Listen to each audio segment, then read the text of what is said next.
Yes. I just wanted to know a few things because, when I think of the Maritime and Admiralty Law, and then I think about moving, mhm, I went looking for the word move, yeah, but it's not in the encyclopedia. But there was this individual that had the skull right here. Yes. Mhm. He was an American photographer, Robert Mapplethorpe. Yeah. And there was quite an outcry against his subject matter. Yes. Sexually explicit photographs of nude males and females. Oh no. Obscene and offensive. You know, Mapplethorpe was born in 1946. Yes. And he had all these photographs, and for some reason, well, he died of AIDS. Yes. But there's a couple words that I'd like you to do a web page and web search for. One is obscene. Yes, Obscene. Ooh. And then in quotation, Sexually. Explicit, sexually explicit. There are a lot of web pages and websites that have sexually explicit photographs of nude males and females, and I just wanted to know all of those websites. Yeah, well, you have to be over the age of 18 to be able to see the actual material on the websites. So could you give me all the sexually explicit and obscene photographs of all the nude, yeah, male and females? Because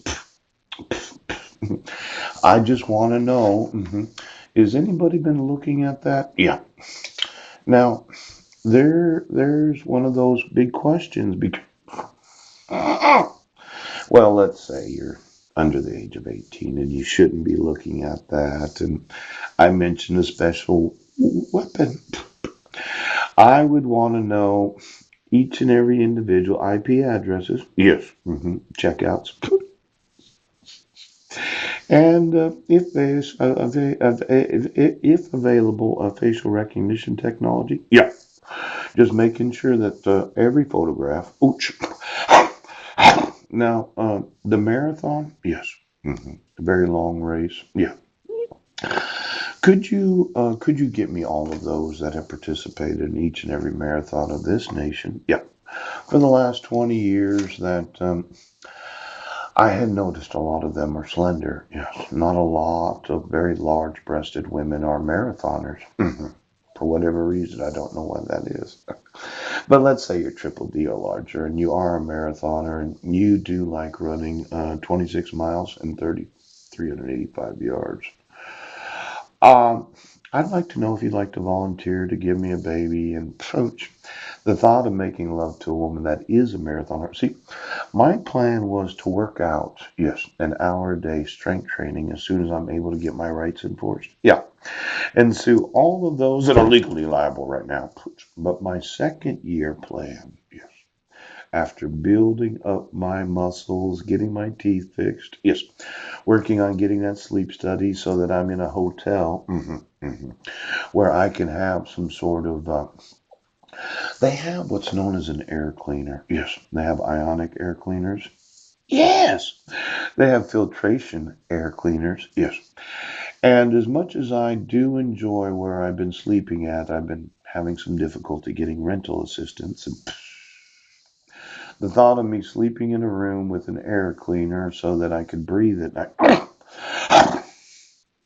with a woman, yes. See, my thought was, what if we started each day for approximately 365 days, 6 days a week? And because I work out on Sunday afternoons, I know a lot of people said you're not supposed to do anything physically active on Sundays because it desecrates the Holy Sabbath. But my thought was Saturdays are family days, and that's really the holy day of the family. Yes, we don't go to church that day. We go to church wherever I say on Sundays because I always decide the church based upon its actual advertising in a phone book.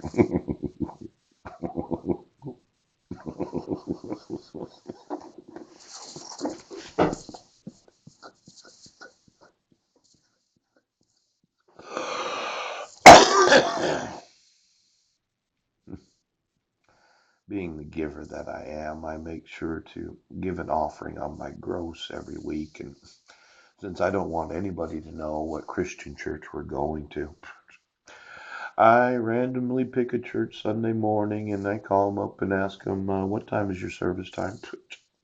I bring in myself and any volunteer that might be living with me that wants to be volunteer number one, that might have 5 children and one adopted daughter that no one knows about, and 5 sons. And I write a check to the Lord for whatever I've received in the previous week. I always tithe on the gross. My thought was that Jesus should get the money before the government does.